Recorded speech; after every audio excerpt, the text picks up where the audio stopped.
Hey, tourpreneurs, it's Mitch Bach, and just a quick note before we begin today's episode.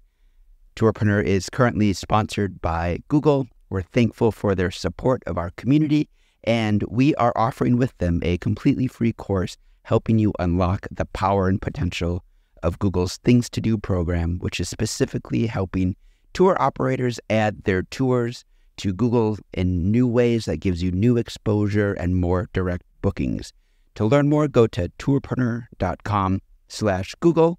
And as always, show notes, more resources, links to our newsletter, our business coaching community, and so much more are available on tourpreneur.com.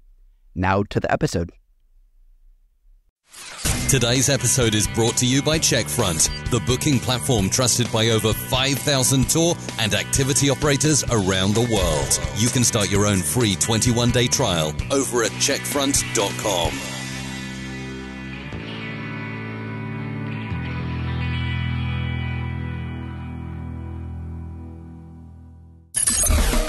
Welcome to the Tour Operator Startup Series on the Tourpreneur Podcast. Travel industry veteran Nikki Padilla Rivera follows a tour operator startup on their journey from idea to execution to we don't know where. We hope it's to success, but you're going to have to listen in each month to find out. And now, welcome your host, Nikki Padilla Rivera. Hello, tourpreneurs. This is the 4th episode now of the Tour Operator Startup. And as Shane hasn't canceled us yet, we're going to take that as a good sign. So this month's episode, you'll see it's been a bit of a roller coaster since we've last heard from Ripley and Sita, our two brand new tourpreneurs, going from 2 weeks of sold out tours to another full lockdown that was just extended where they are in Canberra, Australia, to the point where they can't even see each other as they live on opposite sides of the city. But in an incredible effort to stay motivated, they are working on what they can, which includes expanding their brand to a podcast, potentially. So on today's episode, we were lucky enough to have Danielle Desir from the Thought Card podcast, who explains how to extend your brand through other mediums, or as she eloquently coined it, a connected brand. So if you're looking for some new inspiration on how to keep going when tours are not an option, or if you've ever given a thought to making your social media or YouTube channel more than just a place to house your marketing content, you'll definitely want to grab a pen and paper for this one. I think her advice is really, really relevant for a lot of us. Any show notes, or if you're looking for earlier episodes of this series, you can head to tourpreneur.com. And this month on the Facebook group, Ripley and Sita are looking to get your advice on how do you stay motivated when things keep getting harder.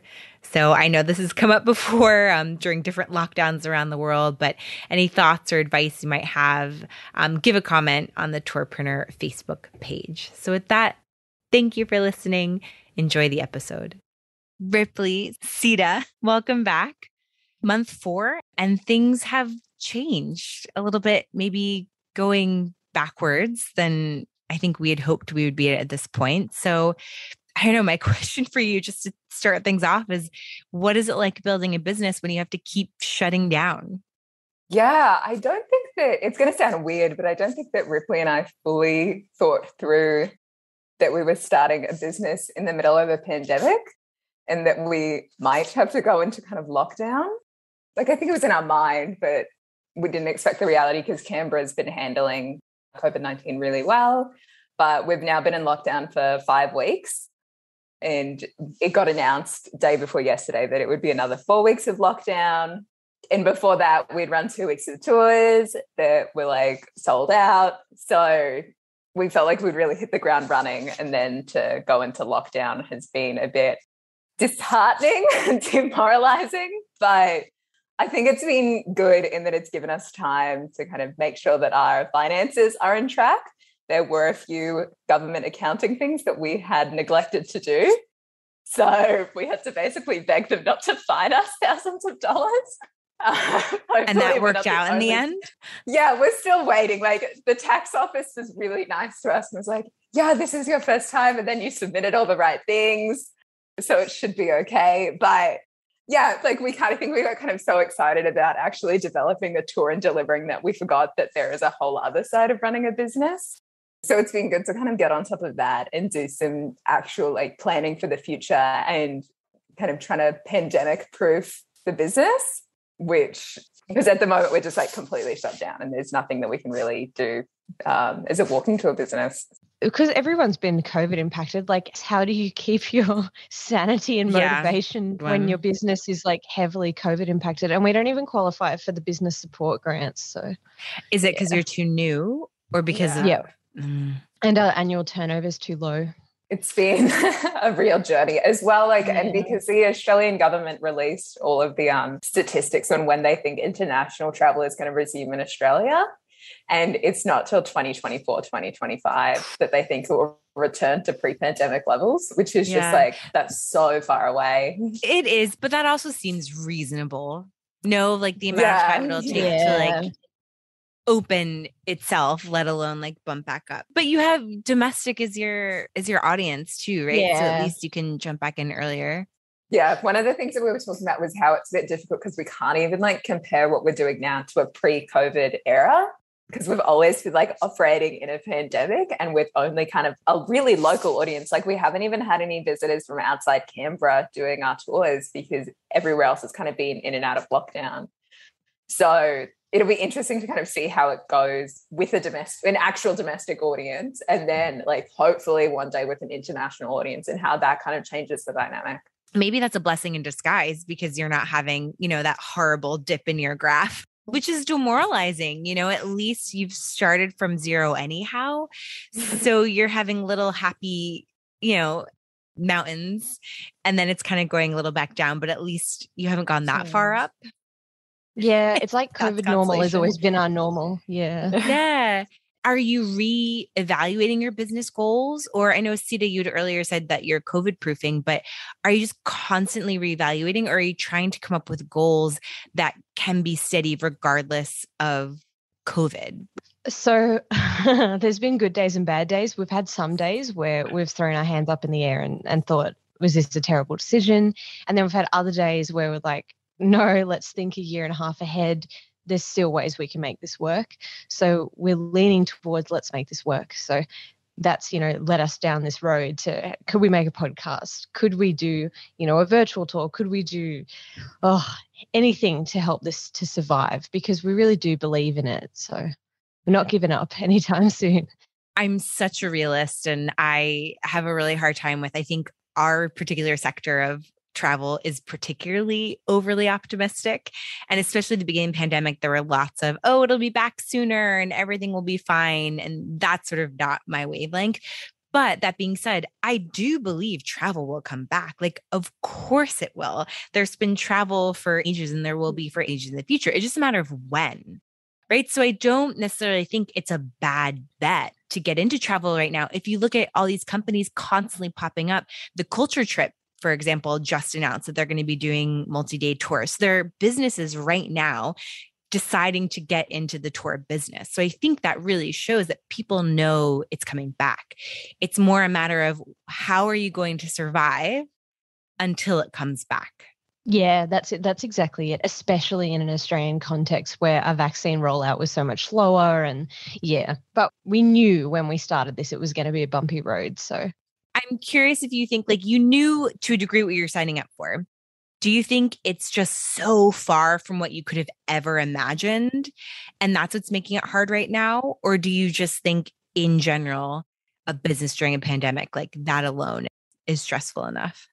When we started this, it was the right time for both of us personally and in our personal and kind of professional lives to start it. So I think without COVID, it would have been a really great time. And then you have a pandemic and it makes things a bit difficult. But I think because like the stars align for us so much, like personally, that perhaps we ignored the pandemic a bit. And we're like, okay, we're so in sync with like where we are that we can make this work. And now I think with like this lockdown, especially after we'd been operating, for, running tours for 2 weeks, that it really just hits you. Like, I think I've been hit like just really hard, like, wow, okay, we actually started in a pandemic in ways that I perhaps didn't think through before, because Canberra was really like sheltered. Like, we didn't have any cases for like almost a year. The conversation in Australia was that we were moving out of it and that things were opening up again, and then Delta.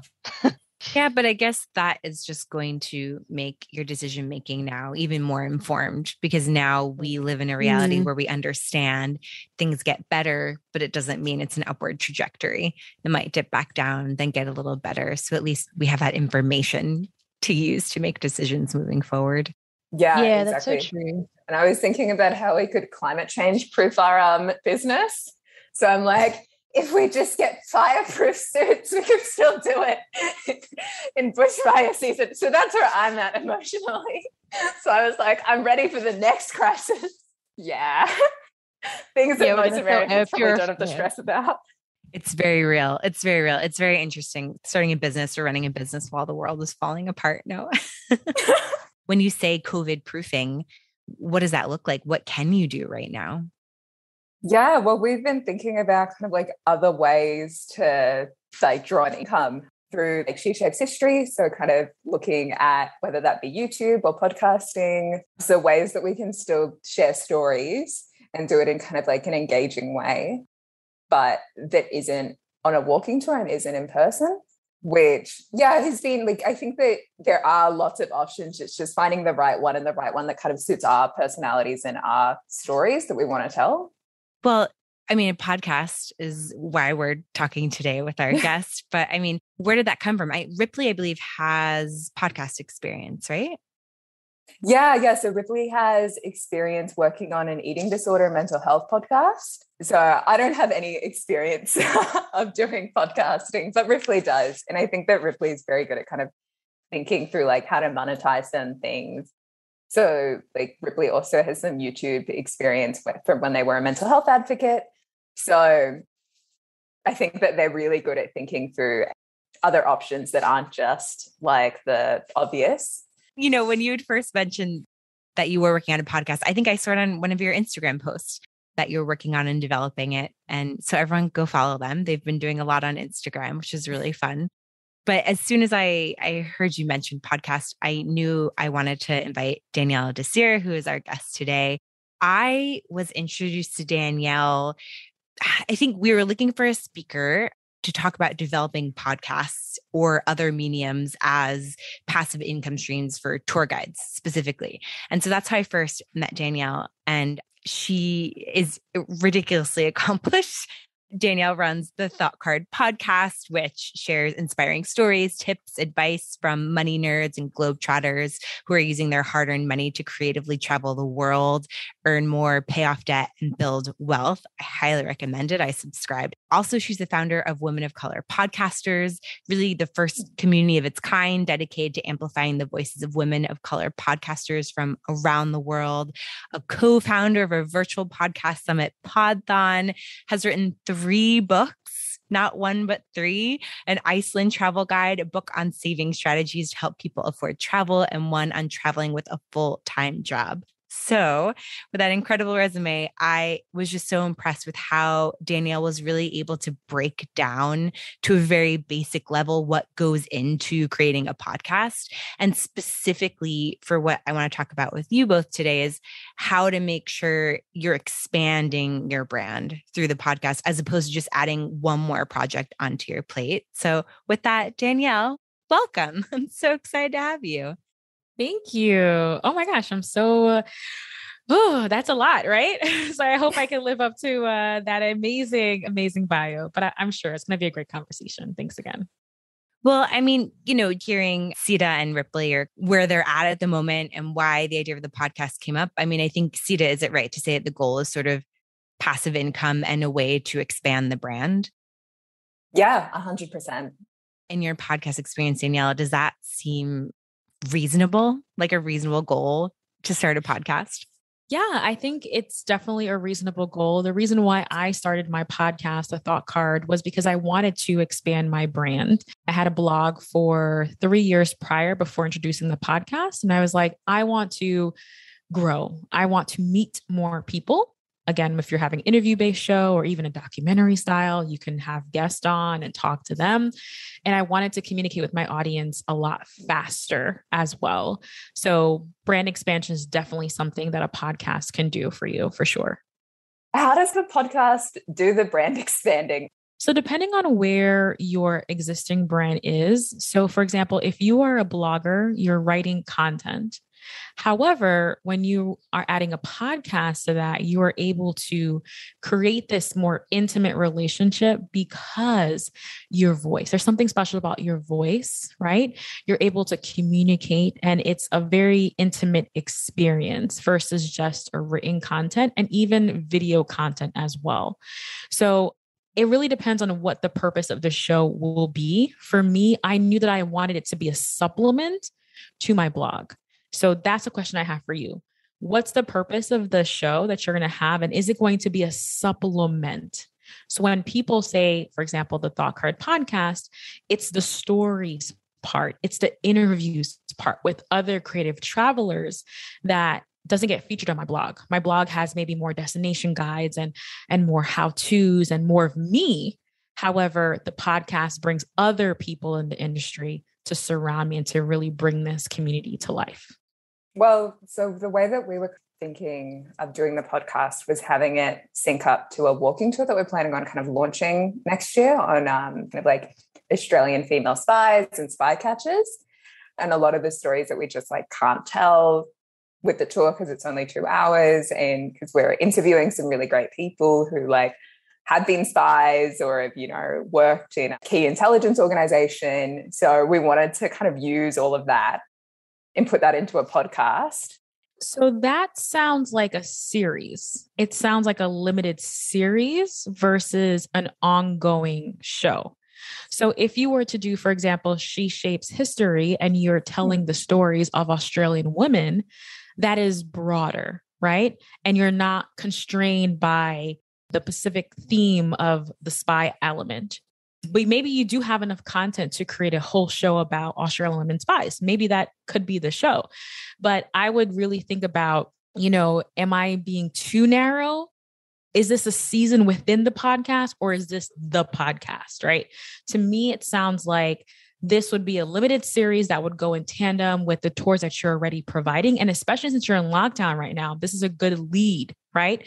They could listen to the podcast because they can't go on tour with you right now or in the future, and it could lead them to come and join you in person. However, I think that maybe a little bit more of a broader approach that symbolizes your brand may be a good take as well, because then you have a lot to work with, a little bit more to work with than just the spy focus. Is it a limited series or is it going to be like that's the focus of the show specifically on Australian women spies? Yeah, this is what we've kind of been having lots of conversations about, and about like production and whether we do interview people because that adds in more time, the sort of stories we want to share, because there are so many, like how you kind of curate them, whether it's just us telling the stories or like bringing other people in. Yeah, I think we're kind of still in the figuring out the right way to go around it without it taking up like huge amounts of our time and energy, which is already somewhat limited. So yeah, I think the idea of kind of going broader probably would work better because there are so many different stories that we could do. How like often do you think it would be a good idea to do kind of like a podcast on like if we were doing just Australian women, like women's history stories? Well, the good news is it doesn't have to be weekly. That's like a myth and we can just debunk that. It does not have to be weekly. I know a lot of podcasters do bi-weekly. I do bi-weekly because originally I had a full-time job and it just gave me a bit of space to create, promote, and do it again. However, you can really pick the cadence that is right for you. So if monthly is right for you, then do that. What's most important is being consistent and being where you say you're going to be and doing what you say you're going to do.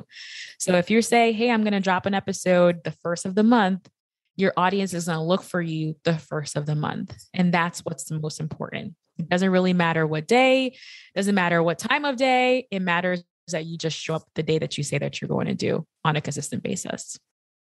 If they were to batch it into themes, let's say the first one is spy, and then maybe, I don't know, tours open it back up and they have some time and they're going to move away from the podcast, could they then come back theoretically and do another batch at another time? I'm thinking of Serial.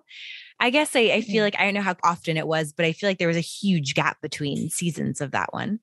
Yeah. So we call those seasons, just like a TV show, right? Game of Thrones was gone for like 2 years. That is fine. You can just say this is a seasonal show.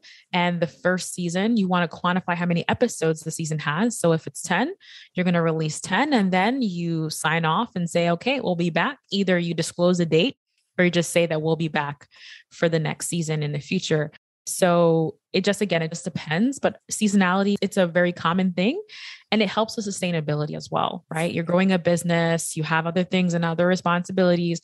So being able to just release a set of episodes and then take a break is great for creativity. And it gives your audience a time to re-listen over and over again. Like bringing in kind of the passive income thing, which do you think like just lends itself better to it? Like doing kind of like bi-weekly ongoing or batching into seasons? I don't think that necessarily doesn't matter. I think what matters most is how will you create an income from the show? I think that's something that initial podcasters don't think about. They think about just creating content, and that's okay. However, if you're intentionally creating a podcast to be a lead for your business and to create passive income somewhere down the line, that intentionality is really important.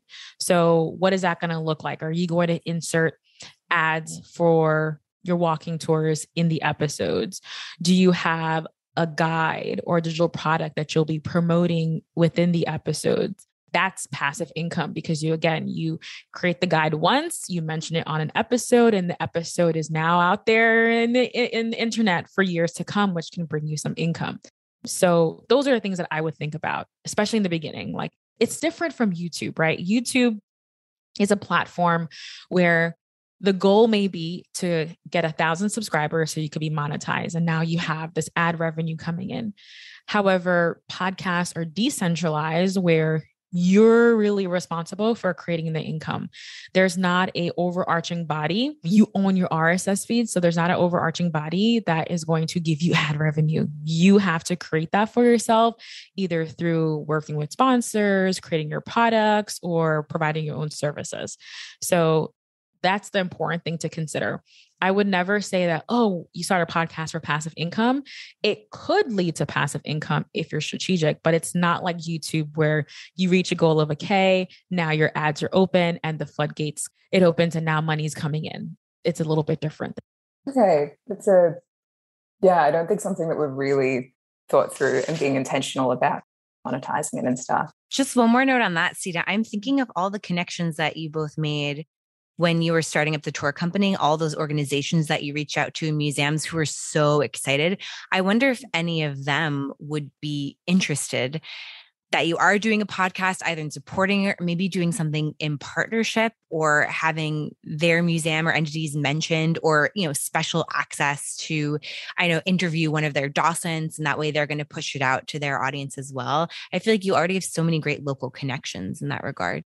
Yeah, that's a really good point. Like one of the institutions we were hoping to reach out to was the National Archives, which often gets forgotten. Like no one ever knows that it exists, even though they're the ones who hold all of Australia's secrets and the history of all the really interesting stuff. So we wanted to reach out to them and see, how do you think we would go about doing that? Just would it be, saying kind of like, could you sponsor it? Could you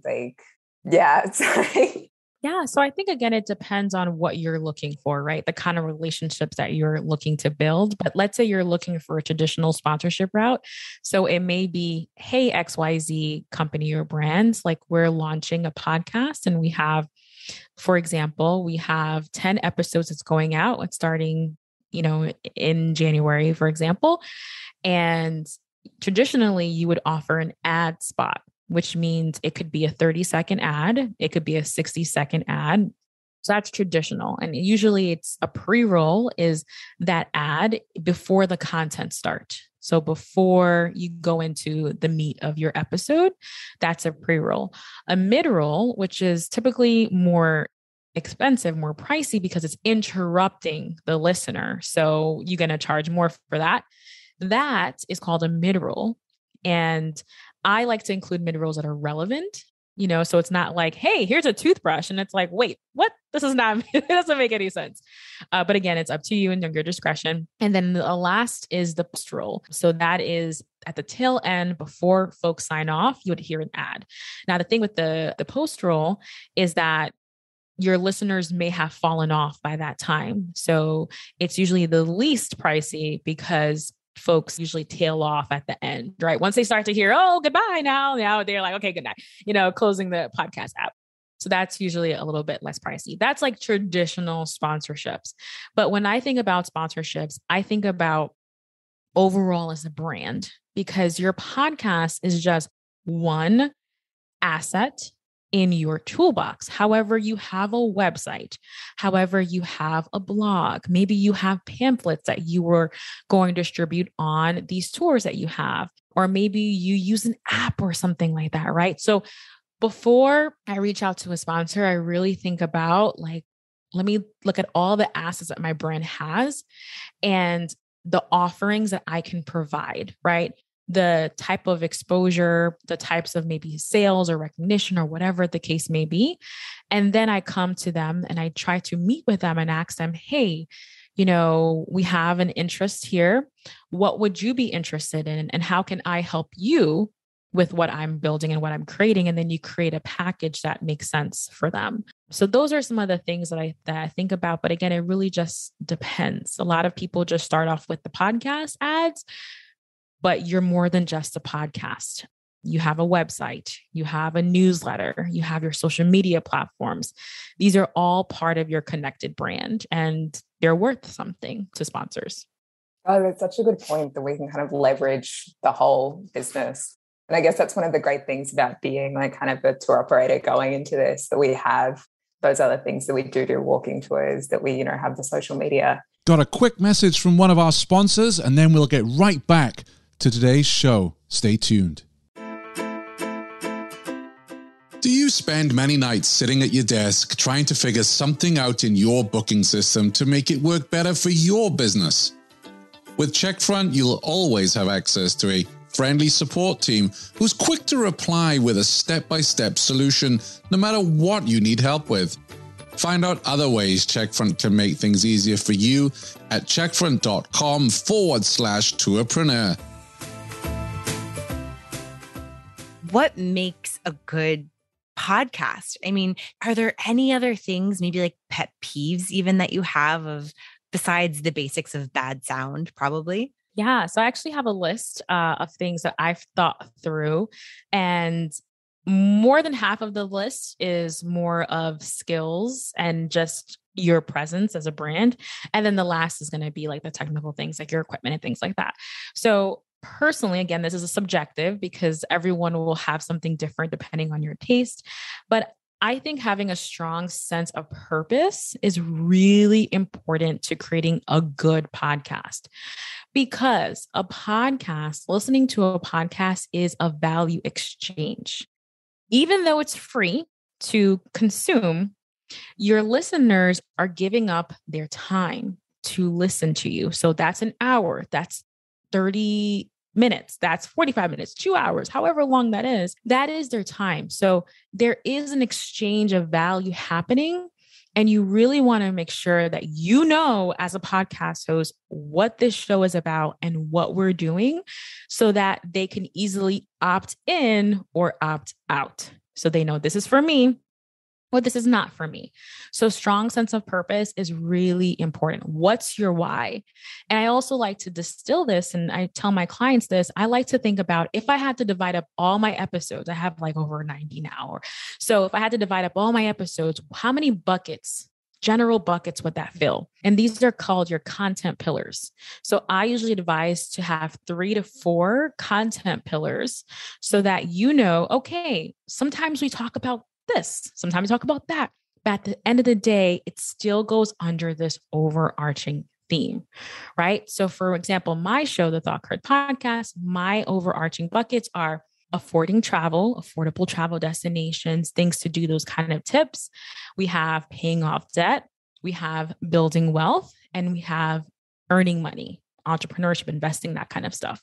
So whenever I'm thinking about what to create, I always pull up those 4 buckets, and there's no question, because those are my things that my people are coming to me for over and over again. So your purpose is really important. At the same token, also a strong sense of community. So with your content, with your purpose, you're going to attract these people who are like-minded, who are advocates of your work, who want to hear more of what you're going to provide, which is going to be your tribe. So a strong sense of tribe, a strong sense of connection and community, especially for tour operators, I think is really important, because as a podcast host, you have this a great ability to gain listeners from all over the world who may come to Australia one day, right?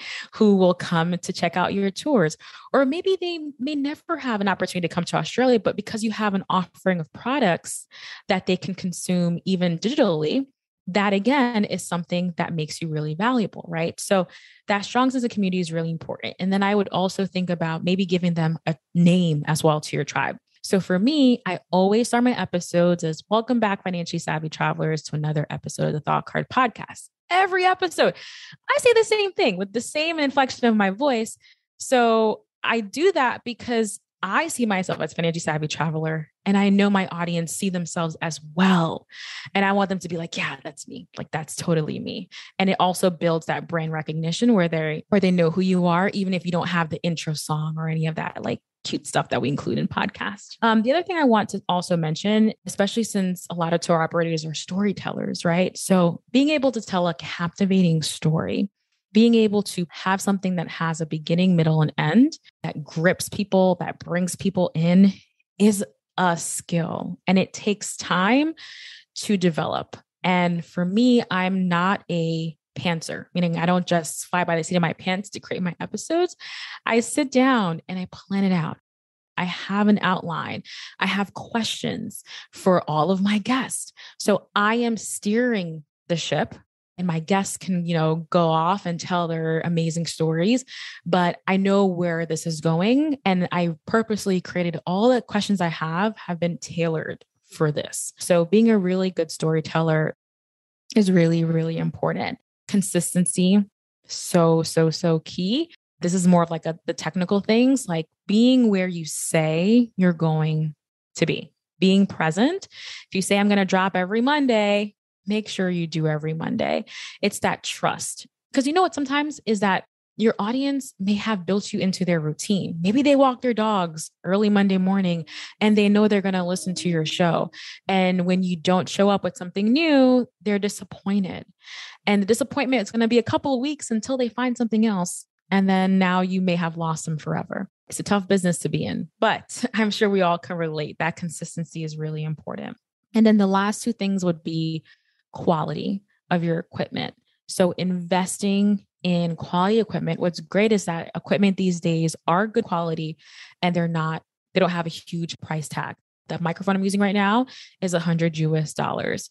So it is really, really good. At least my editor tells me it's good. It sounds good, which is great. But having good equipment and carving out budget to be able to upgrade. So over time, you may realize, hey, there's something in this new microphone or new headphones that I need, and I'm ready to step it up a little bit. So putting money aside to invest in your technology, I think, is really, really important.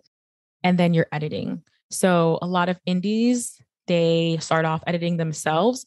It's a time commitment to learn how to edit, to be able to say, this is a good thing to keep in the episode. This is not so good. It's not valuable. So if you can learn how to edit, that's good. If you have a team, wonderful. These are the 6 things or so that I think are really important. But I'd love to hear, what do you think makes a good podcast as well? And shout out to our editor, Carrie. But Danielle, that's really interesting how you break down so specifically what elements make a podcast. Because I'm just thinking now on the podcast that I listen to. And one thing you said that stuck out is that routine. I totally do have a routine with podcasts.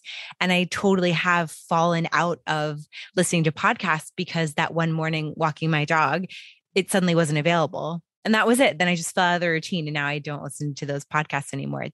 It's really interesting to think about user behavior in that way of my own listening to podcasts. Yeah, these are powerful things. And these are things that are outside of the content that we create, right? But behavior, listener behavior is so, so, so important when it comes to podcasts, especially like we like to do things in a particular order on a particular app at a particular time, doing particular things. So these are things to consider. But I think overall, not to be too like overwhelming, I think the biggest thing is have purpose and know the direction of your show. Like, what are you here to talk about? And make sure that everything you cover on your show is a value exchange, right? These people are giving you their time and may trust you enough to give you their money very soon. So it's a relationship that you're building. I have an audience question in that regard of, obviously, it is ideal if the podcast can reach future customers, right? It's not necessarily passive income in that way, but it's expanding their audience reach, who are then future customers. That is a very different demographic, as you brought up before. Like, some people aren't going to make it to Australia who are interested in women's history. So how do you expand reaching for that audience without excluding people who aren't potential customers for a walking tour, if that makes sense? Like, do you really need to compartmentalize each of your different audiences, or is there a way to have one umbrella audience? I would say to really map out the user experience and ideally the path that you would want listeners to take. So if the whole point of the show is to lead people to the in-person walking tours, then I would literally do a sketch of, okay, listen to podcast. Then maybe they join the email list. And on the email list, they get, let's say, a coupon code that they could use to sign up for the next walking tour. And then in each of the email lists, you have like booking links and things like that. So really visualizing and mapping out what do you want your folks to do throughout listening to the episode, every single episode. Every episode that you have is an opportunity for them to take action and do something very specific. It doesn't have to be the same thing all the time. She Shapes History could be a general podcast about Australian women's stories, right? Some of the stories are like a teaser to the tour. And some of the stories are maybe things that you wouldn't even hear on the tour because these are just stories that you should know. So I think it just depends on how you're going to go about it. But in each episode, you can still have, okay, if you want to take me up on this offer, here, book a tour, here, purchase the book, here, do this, join my email list. There's things that you can do to kind of drip and drab. But I would say a podcast offers an opportunity to reach people in countries that are way beyond where you live, way beyond your target demographic. I have a huge Indian audience. I've never been to India. I've never promoted my stuff in India, but I have a huge Indian audience, which is amazing, right? So you never know what's going to call a particular nation towards your work, which is why, like, for me, having something very general, but then my map, right? The visualization of the customer journey is very specific. And also podcasting is a long-term play. So you may have a listener that's going to be listening to you for like 7 months, 8 months before they actually go ahead and purchase. But again, you have to leave those crumbs and you have to think about the customer journey as you're creating this content. I love the idea of that kind of mapping it out and the journey that they'll take. You were talking about the content buckets and how you kind of like advise people to think about how their content kind of like fits into which buckets they fill up. How would you like go about planning that? That's the purpose, right? What's the purpose of your brand? What's the purpose of your show? And I'm just looking at your site, right? So one of the words that stood out to me is untold history and stories. So maybe that's the bucket, things that are off of Main Street, things that you're not going to really hear. So that's why people come to you and your brand. Because you have such a strong brand presence on your website, just read your website again and see what words stood out to you. For example, you have here, experience a different side of Australian history. So for me, I'm like, oh, what's the usual side and what's different? Your episodes don't necessarily have to be stories. It could be, for example, like here's what we typically learn in Australian history, and here's what you're missing out, right? Things like that to kind of intrigue folks. Then you could have other ones or stories, things like that. But I think there's a lot that you can do. Reread your website since you already have one and pick out the words that you're like, oh, that's a bucket, because we always go back to that. That's a core brand value. Another bucket I'm thinking of, Sita, is you both mention a lot the idea of like encouraging call to actions or encouraging activism, like with the cards that you have. I feel like that's another bucket of like how to be a radical woman in Australia or how to change the system. I have a logistical question on buckets. And it's really interesting because in our last episode, when we spoke to someone in marketing, I feel like these buckets also came up. But do you have any recommendations on the logistics of scheduling? You know, so like, okay, you have these buckets, you know, you're going to commit to bi-weekly, for example. How far out do you like to plan your episodes? And I mean, you mentioned you have the questions and speakers ready. Is that like planned out as well ahead of time? Yes. So this is one of the things that trial and error is going to be your best friend, because you're going to have to kind of figure it out as you go.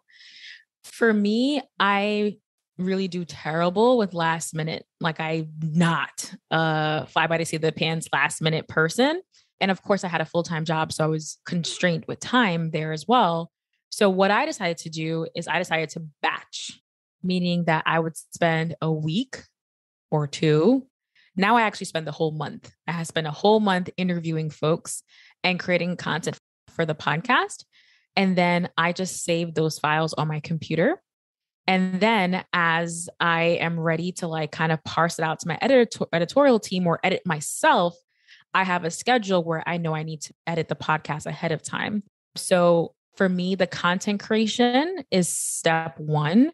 Editing is step two. So I don't combine them. I don't record an episode and then I'm editing it the same day. You'd lose your mind. So batch, at least for me, is what I do. I batch record, create all my content for the month or for a week or whatever the case may be. And then I edit on my own time, and I'm able to do all of the administrative things like creating the blog post that accompanies it and the graphics and all of that other stuff. I schedule it out. So when my listeners are seeing a new episode, girl, that was done like 2 months ago. That's just like something that you just dropped in, you scheduled it. It's not something that I'm doing in the minute, because that is good. That's to me very stressful. So I prefer to be ahead. So what I did, here's a real example, is I recorded, I think like 12 interviews in June. June was my recording month. And then I would send it out to my editor, and we were ahead of schedule. So my editor is not stressed. I'm not stressed. We're talking months in advance.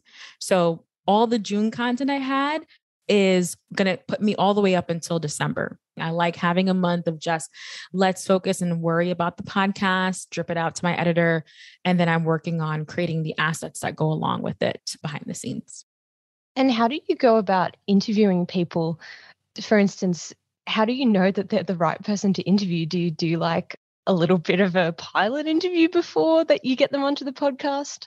So there are people who do that. I personally don't do it. I kind of feel like time is money kind of thing. So if I want to have you on my show, it's my job to do the due diligence to make sure that you're up to snuff.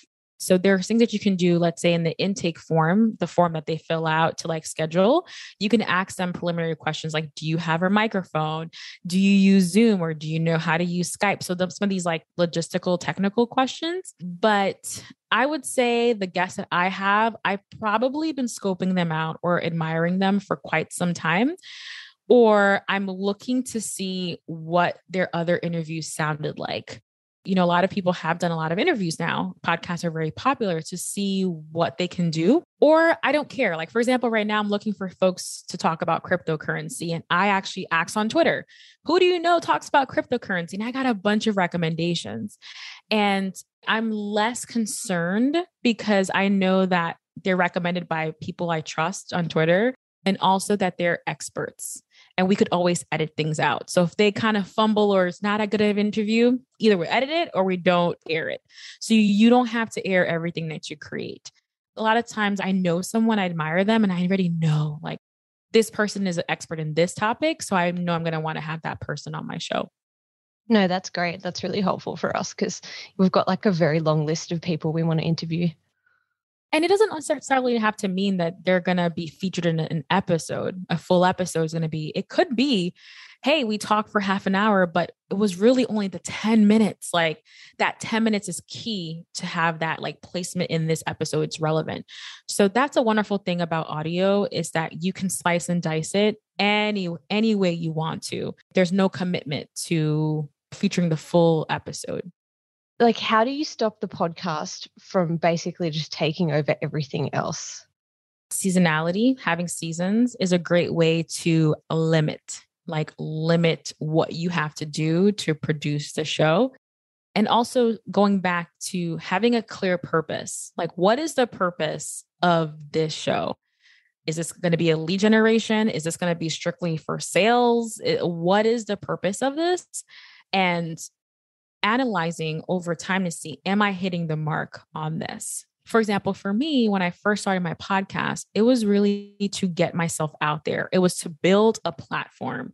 And I felt like I did that. And I've been podcasting for 3 years. So that was done. And then over time, I'm like, oh, I have new goals now.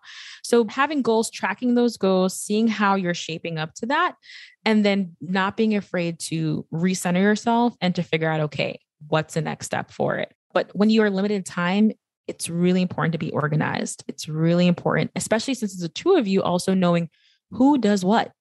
Maybe Sita is really good at editing and Sita's going to be the editor.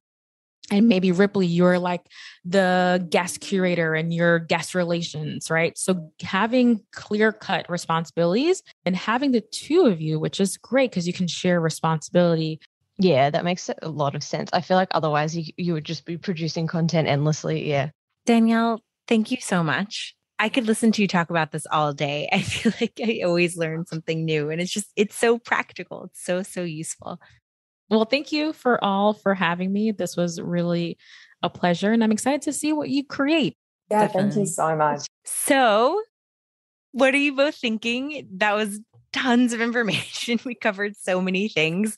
Are there any things that stand out or do you have like a to-do list forming now in your heads? Yeah, well, I think after that, thinking through like what the purpose actually is for the podcast and what we want to get out of it, because as kind of Danielle said, like there are so many different routes that you could go. And I just loved her kind of idea of those like content buckets and kind of coming back to that. But I also thought that Danielle's point about like staying broad and focusing on like She Shapes History as opposed to just like spies or a specific topic was a really good tip.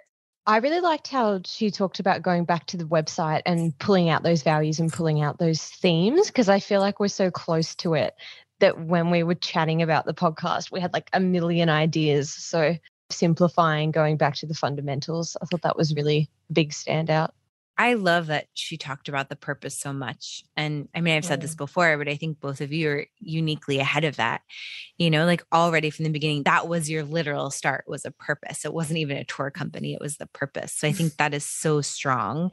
And adapting that to the podcast will be really interesting because you could almost look at it. And I think we talked about this last episode, but it's just like another way to achieve your purpose, which is kind of nice. And maybe more COVID proof also.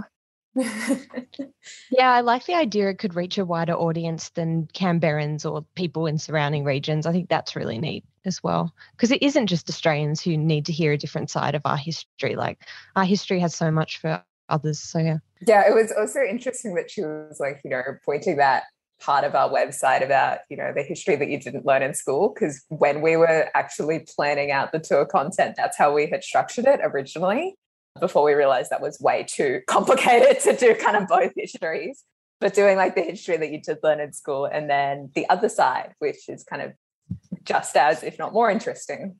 That's probably a really good reminder for all tourpreneurs that you should go back to that purpose now and then. And you should go back to those original values and see, have you strayed? Is that okay? Has it evolved? Or have you kind of forgotten the original purpose? That's probably really, really good practice to get into. I think especially during lockdown too.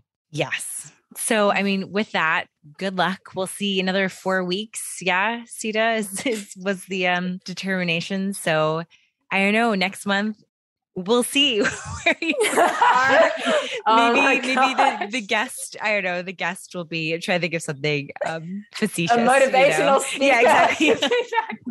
Some good energy. Next month, a motivational speaker on trauma. We'll hang in there, both of you. And at least, I mean, we have this to look forward to in 4 weeks. So good luck. We'll talk soon. Thanks for listening to the Tourpreneur podcast. Be sure to visit tourpreneur.com to join the conversation and access the show notes, including links to the resources mentioned on today's episode. This is Tourpreneur.